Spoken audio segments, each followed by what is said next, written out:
Bonne année à tous. Bon, on commence très vite cette année avec ça. De l'éducation financière à la télévision française, eh bien, on y est.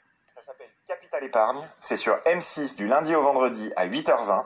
C'est présenté par Julien Courbet, produit par M6 et sponsorisé par Trade Republic. C'est accessible à tous, des concepts simples pour gérer un budget, pour créer son épargne de précaution, pour investir pour sa retraite. Et vous retrouvez des choses accessibles. N'importe qui peut comprendre et se former à mieux gérer son argent. Alors en 2025, on prend son argent en main. Maintenant c'est possible aussi à la télévision avec Capital Épargne. C'est présenté par Julien Courbet, produit par M6 et sponsorisé par Trade Republic. Vous retrouverez tous les épisodes sur la chaîne YouTube de Trade Republic et sur la plateforme évidemment M6+. Ça fait longtemps que je rêvais d'avoir de l'éducation financière à la télévision française. Et bien maintenant, c'est fait. Alors dites-moi ce que vous en pensez. Vous avez entendu Mathias, donc Trade Republic, c'est la banque où je suis aussi. Donc vous aurez un lien dans la description si vous voulez venir aussi pour vous y joindre. Donc là, il a expliqué très simplement que tout le monde va pouvoir comprendre et améliorer son éducation financière. Donc je vais essayer de rajouter quelques petites choses si jamais il y a des soucis. Et si vous avez des questions, n'hésitez pas évidemment à me les poser et j'y répondrai. C'est reparti pour l'épisode 1. Épargne. On dit souvent que prévoir c'est pouvoir. Alors, êtes-vous prêt à reprendre le contrôle de vos finances? Explication.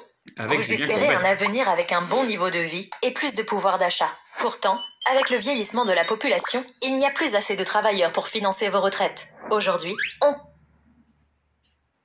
Et oui, parce que ce système de retraite là, on va revenir dessus, il a été créé parce qu'il y avait 4 actifs pour un retraité. Nous sommes désormais aujourd'hui à 1,7 actifs pour un retraité. Et c'est de pire en pire. Donc c'est pour ça que ce n'est plus tenable. C'est pour ça que quand on vous parle de retraite, il faut arrêter de parler de retraite à répartition, mais il faut augmenter la retraite par capitalisation. C'est ce que font quasiment tous les autres pays, sauf nous, parce que nous, on est toujours en retard. compte seulement 1,6 actifs pour un retraité. De plus, l'inflation grignote votre... Et vous voyez, c'est déjà de pire en pire. On est tombé de 1,7 à 1,6 parce que le temps avance et ça s'empire. Donc vous voyez, j'ai quand même pas mal de connaissances, parce que c'est la première fois que je regarde. Donc voilà, je suis pas trop loin de la vérité non plus. 0,1, ça va. Mais moi, j'ai les chiffres de l'année dernière aussi, 2024. Là, on est en 2025. Forcément, les chiffres vont être pires. épargne.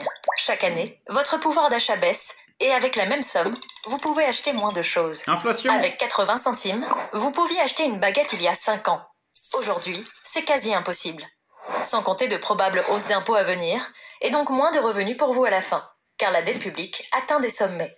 Elle a été multipliée par 3 en 20 ans, passant de 1000 à 3000 milliards d'euros. Mais pas de panique. Que vous ayez 25 ou 50 ans, il est toujours temps de s'y mettre. Vous pouvez construire votre plan financier, quels que soient vos moyens, chacun son rythme. C'était Capital Épargne. À très vite pour un nouveau...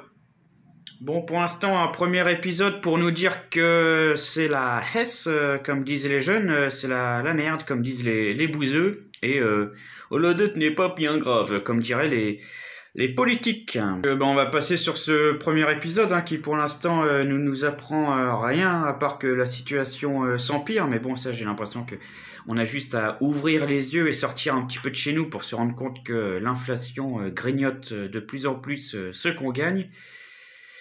Si on arrive encore à gagner quelque chose, si j'ose dire, parce que de nos jours, on ne gagne plus notre vie, on survit notre vie. C'est très compliqué. Donc, épisode 2. Bienvenue dans Capital Épargne. Vous avez l'impression que votre pouvoir d'achat fond comme neige au soleil ces derniers temps? Pourquoi? On vous explique. Il y a 20 ans, un litre de lait coûtait en moyenne 65 centimes. Aujourd'hui, c'est quasiment le double, 1,39 €. C'est ce qu'on appelle l'inflation. Et ça ne concerne pas que le lait. Ça touche tout ce dont vous avez besoin dans votre vie quotidienne. Les courses, l'essence, vos factures d'énergie et votre loyer. Ces dernières années, l'inflation a augmenté. Pour être précis, les prix ont grimpé de 12% sur les 3 dernières années. L'année dernière, en moyenne, cela représentait une centaine d'euros de pouvoir d'achat en moins, chaque mois. Autrement dit, votre argent vous permet de moins consommer. Alors comment protéger son pouvoir d'achat ? Vous pouvez placer votre argent afin que vos intérêts gagnés suivent le même rythme que celui de l'inflation. C'était Capital Épargne, à très vite. Bon, épisode 2, je vous cache pas que je commence à être un petit peu déçu parce qu'on nous dit la vérité. Premièrement, qu'on a de moins en moins d'argent pour payer nos factures, s'alimenter, etc. Et on nous dit quand même investissez. Donc, bon, vous voyez que c'est compliqué. Moins t'as d'argent, plus t'es en train de crever, mais on te dit non, moins t'as d'argent, plus tu dois investir. Va falloir faire mieux que ça. J'espère avoir mieux pour l'épisode 3.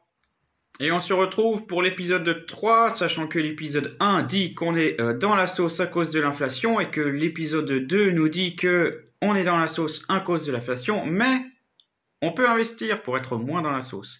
Donc là, on va voir si l'épisode 3 nous dit quelque chose d'un petit peu plus concret.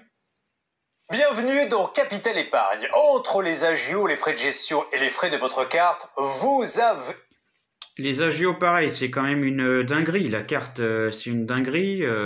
Ça coûte une vingtaine, voire une trentaine d'euros pour une carte. Les agios, t'as pas d'euros. Moi, j'ai eu un truc assez spécial. C'est que j'étais un petit peu limite sur un compte. Donc, j'étais à moins 5. Donc, j'ai rajouté 10 euros. Ce qui fait que j'étais à 5 euros. Sauf qu'il y a eu un jour d'agio, mais personne ne te prévient. Donc ça fait un agio moins 8 euros. Donc je passe de 5 à moins 3. Donc, encore un agio. Donc je rajoute 10 euros. Et du coup, je passe à 7. Sauf que j'ai eu un deuxième agio. Donc ça fait encore moins 8. Donc je passe de 7 euros à moins 1. Bim, re-agio. Donc là, j'ai appelé ma banque. J'aurais dit arrêtez de faire vos conneries parce que si à chaque fois que je rajoute de l'argent, vous m'en enlevez, forcément, je serai toujours en négatif. Ça, c'est du vol organisé. Et c'est scandaleux. Et l'impression de jeter votre argent par les fenêtres. Mais savez-vous combien ces frais bancaires vous coûtent chaque année? 40% des Français ne le savent pas. On fait le point. Les frais bancaires sur votre compte courant, cette année, ils vous ont coûté en moyenne 225 euros. Mais attention, il y a aussi des frais sur votre épargne. Avec certains placements, vous pouvez payer jusqu'à 5% de frais sur chaque versement. À ce taux-là, si vous investissez 1000 euros, seulement 950 euros sont réellement investis. C'est moins que prévu. Vos premiers gains serviront donc à couvrir ces frais, au lieu de vous faire gagner de l'argent. Mais les frais les plus importants sont probablement les frais de gestion. Imaginez que vous ayez 10 000 euros sur votre assurance vie. Si votre rendement est de 2%, vous gagnez donc 200 euros en fin d'année. Mais si vous avez 1% de frais, vous perdrez 100 euros. Alors soyez vigilants. Demandez à votre banquier combien de frais vous allez payer et négociez. C'était Capital Épargne. À très vite pour un nouvel épisode. Alors là, il nous explique que on peut investir, mais moi, j'ai l'impression qu'il demande d'investir, mais pas avec sa banque, parce que investir avec sa banque, malheureusement, sauf si c'est pour faire un emprunt dans l'immobilier, c'est mort, hein. Ne faites rien d'autre avec votre banque. Ceci n'est pas un conseil en investissement pour aller vers d'autres choses, mais si vous voulez faire autre chose, à part de l'immobilier, allez ailleurs que dans une banque.